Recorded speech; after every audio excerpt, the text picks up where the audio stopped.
Operation प्रहार 5 कोटीर 5 लाख अफिम गछ नष्ट। अनुगोल जिला पुलिस ऑपरेशन प्रहार रे कार्यानुष्ठान करी प्राय 5 कोटीर 5 लाख अफिम गछ नष्ट करने सह 13 जन को गिरफ करिछि पुलिस। विश्वस्त सूत्रु अफिम चाष हेउथुबा खबर पाई पुराणा कोट थाना अंतर्गत टाकरसिंगा गाँव में पुलिस चढ़ाऊ करिथिला। प्रकाश थाउ कि 7 कोसिया अभयारण्य भितर थिबा टाकरसिंघारे बिना भୟରେ अबाधरे व्यापक परिमाण रे अफिम चाष होइतिबा स्पेशल स्क्वाड और जिला पुलिस को खबर मिलिथिला। मिलित चढ़ाऊ करी ग्रामर प्राय 3.31 एकर जमी रे 33 जगार होइतिबा अफिम चाष को नष्ट करिथिला।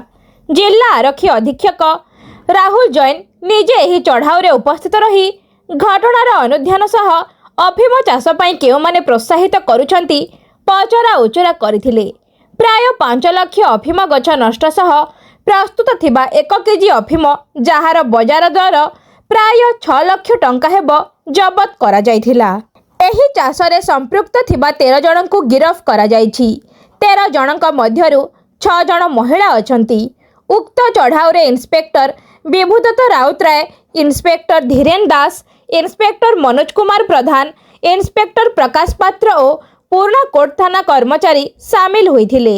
निशा कारोबार रोकिबा पई ऑपरेशन प्रहारर एहा एक बड़ सफलता बोली जिला आरक्षी अधीक्षक राहुल जैन प्रकाश करिसंती। अनुगोल उदीप्त गणनायकଙ୍କ रिपोर्ट अनुध्यान टीवी अनुगोल।